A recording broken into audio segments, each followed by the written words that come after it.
ये नहीं होना चाहिए कि हमने माँ के पैर छू लिए, माँ को हार पहना दिए, माँ को फूल दे दिया।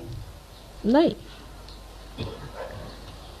मेरे गले के हार बनना चाहिए आपको बनना चाहिए, हार को नहीं। आप मेरे गले के हार बनिए, आप मेरी शोभा बने, तब मैं कहूं कि आप मुझे मानते, कि दुनिया कहे कि हाँ भाई तुम्हारे एक सहयोगी मिले थे, उनको देखकर हम समझ गए कि कोई विशेष बात है। ऐसे हो नहीं सकता।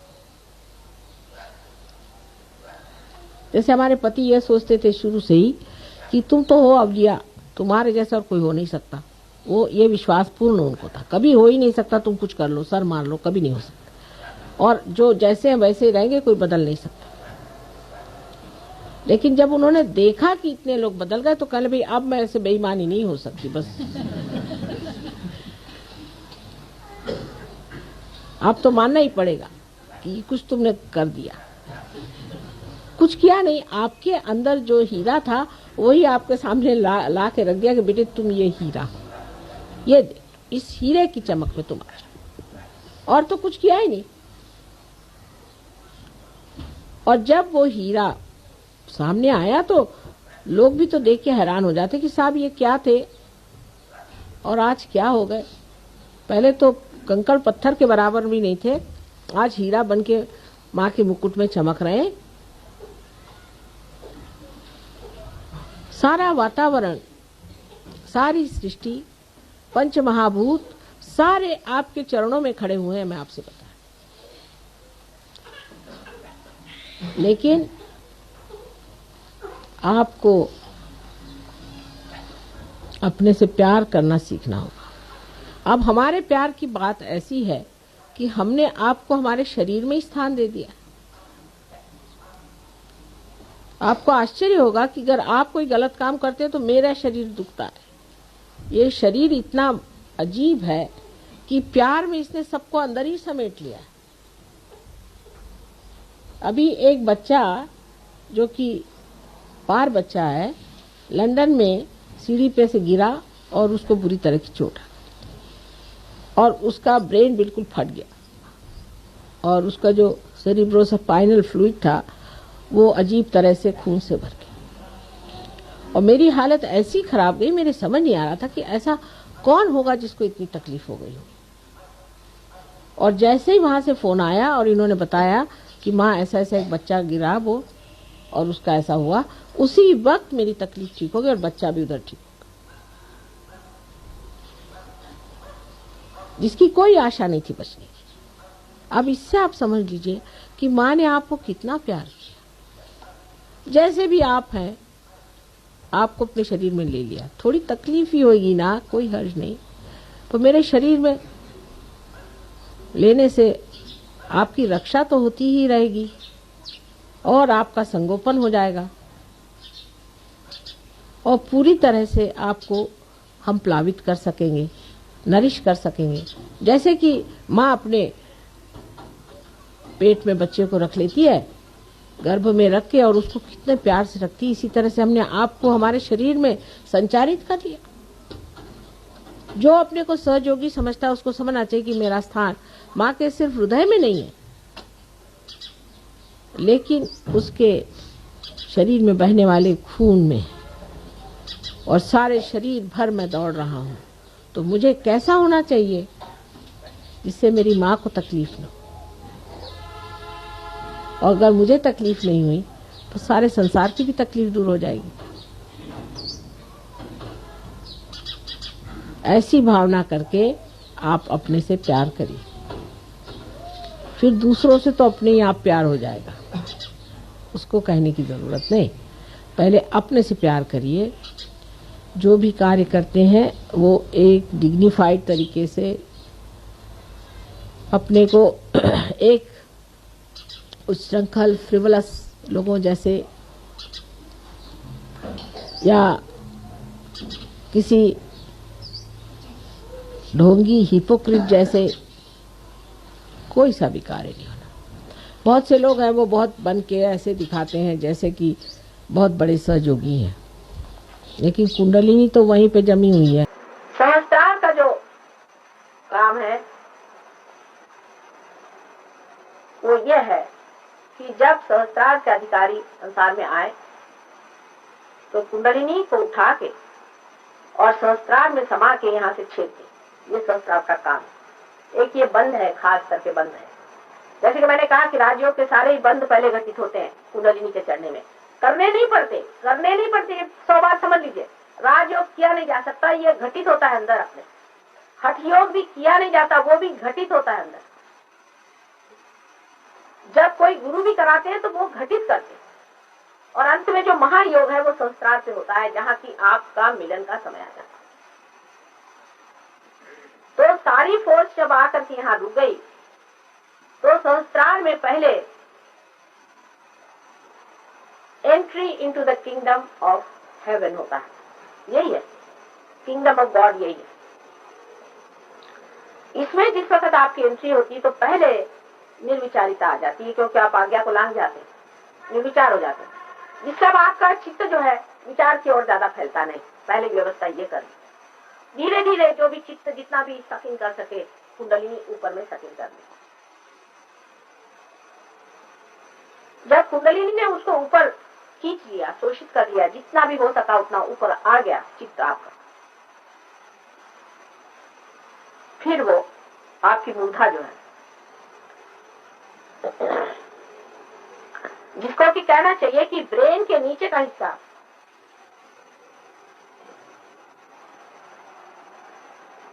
उसको शांत करती है कुंडलिनी सबसे पहले। और उस मूर्धा से हमारी जो दोनों ये नाड़ियां हैं, जिनको कि ईड़ा और पिंगला कहते हैं, उसमें थोड़ी बरसती है कुंडलिनी। सब में नहीं होता, बहुतों में होता है। उसकी वजह यह कि जिनकी ईड़ा या पिंगला नाड़ी नादुरुस्त हो या बहुत कार्यान्वित हो, मैंने सिंपैथेटिक जिनका बहुत चला है, तो उनके खींचे रहते हैं ऐसे चीज। तो कुंडलिनी मूर्धा पे आकर के, मूर्धा नीचे की प्लेट है, आज्ञा में क्रॉस करने से पहले की बात, कुंडलिनी यहाँ पर छा जाती है। तो आदमी को ऐसा लगता है जरा आंख थोड़ी बोझिल हो रही है, थोड़ा जरा रिलैक्सेशन सा लगता है कि जैसे जरा सी नींद सी आ रही है, ऐसा लगता है शुरू में। अगर किसी की बहुत ही ज्यादा बोझिल हो तो ज्यादा नींद सी लगेगी। फिर वो इधर छा जाती, छाने के बाद ये जो दोनों नाड़ियां हैं ये हल्की होने लग जाती। और हल्की होने का मतलब यह है कि इन नाड़ियों पे आने पर इनके जो अग्र है वो ठीक होने लग जाते हैं धीरे धीरे। फिर से जो कुंडलिनी का हिस्सा जो उतरता है नीचे में, वो फिर नाभि में आ जाता है और फिर ऊपर चढ़ता है। अब ये सारे बंद हैं, बहुत लंबी चौड़ी बातें, वो सब मैं नहीं बताऊंगी आपको। बहरहाल वो ऊपर चढ़ती, फिर ऊपर चढ़ने के बाद फिर से आज्ञा चक्र को अब लांघती है। असल में पहले तो आज्ञा चक्र को छूती है थोड़ा, जब आज्ञा चक्र को लांघती है तब डायलेटेशन ऑफ द प्यूपिल होता है। इसलिए मैं आपसे कहती हूँ आंख आप बंद कर। अब डॉक्टर का कहना है कि सिंपैथेटिक है पैरासिम्पैथेटिक, पता ही नहीं, उनका भी तो इस पे झगड़ा है। उनको ये नहीं पता है कि डायलेटेशन ऑफ प्यूपिल एग्जैक्टली सिंपैथेटिक है कि पैरासिम्पैथेटिक है, क्योंकि अभी उनका भी समझौता नहीं हो पा रहा इस सब चीजों पर। बहरहाल उनसे तो अब हम लोगों को कुछ कहना नहीं, लेकिन डायलेटेशन ऑफ द प्यूपिल होता है, आंख एकदम काली काली हो जाती है। अब ये फॉरेनर्स जिनकी नीली हरी आंखें होती हैं वो भी ऐसी काली काली दिखाई देती है, तो कहते हैं कि माँ हमारी आंख काली हो गई। मैंने कहा तुम मेरे बेटे हो तो मेरे जैसी तो आंख हुई थी तुम्हारी। तो जो प्यूपिल एकदम डायलेट कर जाती है, कभी कभी किसी किसी में इतनी डायलेट करती है उस वक्त एक क्षण भर के लिए, ऐसा लगता है जैसे कि सब अंधेरा हो गया एक क्षण के लिए, लेकिन अधिकतर दिखाई नहीं देता। किसी किसी को होता है, उसमें घबराने कोई बात नहीं, एक क्षण के लिए होता है। एक लेडी हमारे पास लेडी डॉक्टर थी, उनको मैं रियलाइजेशन दे देती, उनका पूरा नहीं हो पाया, तो उनका मैं जा रही मोटर में जाते जाते उनको ऐसा लगा कि जैसे अंधेरा हो रहा है, तो गाड़ी एक तरफ कर दी, थोड़ी देर उनको ऐसा लगा, और उसके बाद उनको एकदम ऐसा लगा जैसे खिल गई हूँ। जाकर वहां से फोन किया, पता नहीं मुझे क्या हो गया, मैं तो एकदम खुल गई। तो ऐसा मुझे रास्ते में हुआ था, माँ वो क्यों? तो मैंने कहा कि डायलिटेशन ऑफ द प्यूपिल हो गया था तुम्हारा, और आंखें इसीलिए मैं कहती थी बंद कर दीजिए। तो कुंडलिनी बेचारी रुकती है, वो इतना सोचती है, वो जानती है सब कुछ, इनकी आंख खुली है तो अभी जरा रुक के खुली तो इनके एकदम से आंख में जाएगा तो घबरा न जाए। बहुत संभाल के, बहुत नाजुक, धीरे धीरे गजगामिनी जैसे उठती है, धीरे धीरे धीरे धीरे आपकी आंख ठीक से देखते देखते, और फिर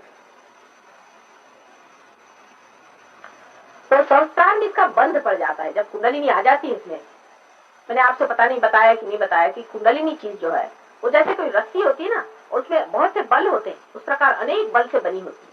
तो पहले तो एक दो बल ही कि जो बिल्कुल ही पियर्स कर जाए, बिल्कुल अंतरतम, मतलब बिल्कुल जिसे ब्रह्म नाड़ी कहते हैं। ये जो सुषुम्ना नाड़ी में है, इसकी बराबर बीच में एक ब्रह्म नाड़ी है। अब इतना लंबा चौड़ा मैंने बताया नहीं सब बारी, उसके अंदर से निकालते हैं, उसके बगैर तो कोई इलाज नहीं। बहुत ही सूक्ष्म चीज है। उसके अंदर से कुंडलिनी को पहले निकाल करके और उसके एक ही दो बल ऊपर चढ़ते और चढ़ करके और यहाँ पे चित्त को ढकेलते, चित्त को यहाँ ढकेल के रखते।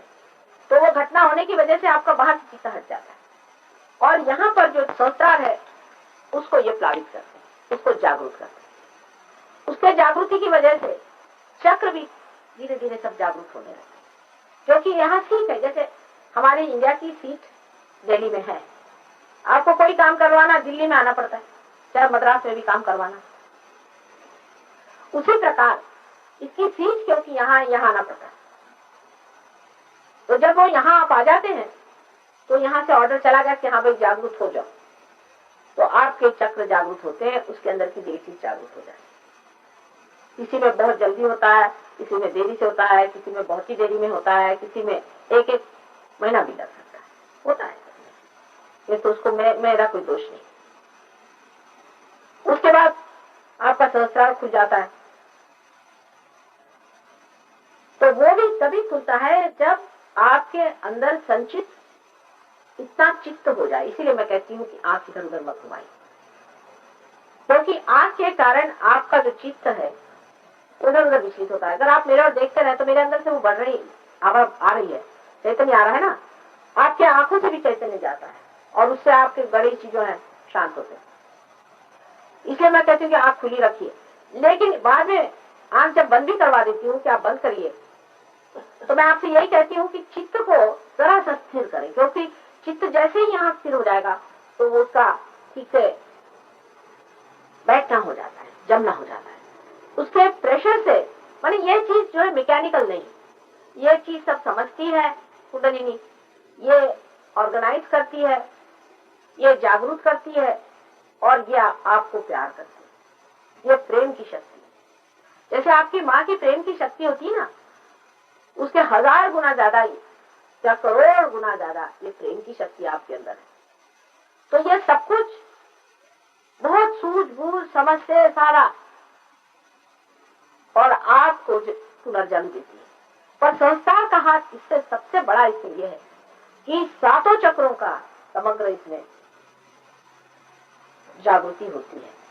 संस्कार पे समग्र जागृति होती है। माने एक सात आदमी काम कर रहे हैं, अब 7 तरह के कर रहे हैं, कोई चीज बनेगी? आपको मकान बनाना है, समझ सीमेंट चाहिए, लकड़ी चाहिए, पत्थर चाहिए, उसके लिए और भी जो कुछ चीजें चाहिए। अब आप 7 चीजें अलग अलग रख दीजिए तो उसका कोई अर्थ नहीं है। उन 7 चीजों को मेल कराना, उनको कोऑर्डिनेट कराना, उनको ऑर्गेनाइज करना, और अंत में जब ऐसा पूरी तरह से स्थिति हो जाए, इतना चित्त जब वहां पहुंच जाए, उस वक्त सहस्त्रार को खोल देना, ये काम सहस्त्रार करता है। सहस्त्रार के देवता जो हैं वो निष्कलंक है, उनका नाम निष्कलंक है। उनको कल्कि भी लोग कहते हैं। कल्कि अवतरण भी आने वाला है। कल्कि अवतरण महाविष्णु का अवतरण है, मतलब विष्णु प्रिंसिपल पे ही है। विष्णु प्रिंसिपल माने इवोल्यूशनरी है, और इवोल्यूशन में 2 अंत होता है। इवोल्यूशन में हमेशा सृजन होता है और फिर संहार होता है। जैसे पहले हमारे बहुत बड़े बड़े एनिमल्स थे, मैमथ वगैरह आपने नाम सुने हैं, उनमें से हाथी भी था।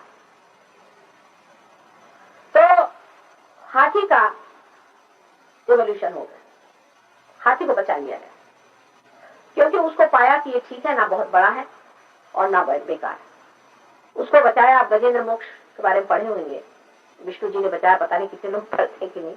वो जगह भी यहाँ गंडक के किनारे बड़ी सुंदर बनी हुई, कभी आपका मौका लगे तो जाके देखिए, पास ही में है, बहुत सुंदर जगह है जहाँ वे वाल्मीकि जी के पास सीता जी जाके रहे थे। बहुत सुंदर जगह है, देखने लायक है। वाल्मीकि नगर नाम की जगह बिहार में, वहां गजेंद्र मोक्ष हुआ था। वो गजेंद्र मोक्ष जो है वो उस चीज क्या दिलाता है जहां विष्णु जी ने इन बड़े बड़े जानवरों में से सिर्फ हाथी को बचाया और बाकी सब जानवरों को नष्ट करना पड़ा क्योंकि वो जरूरत से ज्यादा बड़े हो गए। तो हमेशा आप देखते हैं कि पेड़ में भी जब पेड़ का फूल बन गया, फूल का जब फल बना तो उसमें से कुछ चीज झड़ गई, कुछ चीज का फल बना। कुछ चीज जरूर झड़ जाती है और कुछ चीज फलित हो जाती है। इसी प्रकार है सहयोग में अभी फल लगने की बात है। अभी फल लग गए, अब जो कुछ इसमें का वेस्ट है और यूजलेस है या जो कुछ भी हानिकारक है उस सबको तो निकाल देना पड़ेगा, झाड़ना पड़ेगा। जैसे गेहूं होता है, पहले गेहूं के बाल पकने तक तो उसको हम लोग ऐसे ही रखते हैं। जब उसके बाल पक गए, धूप में सब ठीक ठाक हो गया, पूरी तरह से अलग हो गए, तब आप जानते हैं कि उसको हम कैसे अलग कर देते हैं। जब हवा चलती है तो भैया उसमें पकड़ते हैं और गेहूं अलग हो जाता है और उसके ऊपर का छिलका अलग हो जाता है। ये तो आप रोजमर्रा देखते हैं। तो वो जो घटना है वो घटना घटित होगी जब कल की अवतरण होगा। उस वक्त वो आपको रियलाइजेशन नहीं देंगे, कोई आपको बात नहीं समझाएंगे। मेरे जैसे कोई नहीं काम करने वाले, वो उनके पास फुर्सत नहीं होने वाले। वो तो बस लेकर के एकादश रुद्र, जो मैंने कहा थी 11 रुद्र अवतरण उनमें है। रुद्र का मतलब होता है विध्वंसक शक्तिशील। तो उनकी 11 विध्वंसक शक्तियां हैं, वो जागरूक करके वो संसार में आएंगे और वो नष्ट करेंगे जितनी भी व्यर्थ चीजें हैं, उनको उनकी जगह पे बिठा देंगे और जो विध्वंसक शक्तियां जितनी भी हैं उनको पूरी तरह से नष्ट कर, और इस तरह से संसार में राम राज्य स्थापित होगा, जिसे हम कहते हैं कि परमात्मा का साम्राज्य, दाई किंगडम कम। सब लोग रियलाइज सोल्स होंगे, वो सामूहिक चेतना से प्लावित होंगे, उसी से वो कार्यान्वित होंगे, उसी से वो काम करें। तो अब इसकी आखिरी स्टेज आप लोगों के सामने इस वक्त में है। यह सिर्फ हमारी सामाजिक या राजकीय या हमारी काल की गति ठीक करने वाला नहीं है, लेकिन संपूर्ण विश्व का जो कुछ भी सृजन क्रिएशन हुआ है उसकी आखिरी, यह अब समय आ गया है कि इस वक्त वो उस चीज को प्राप्त करे जिसकी ये सारा विश्व बनाया जाता है।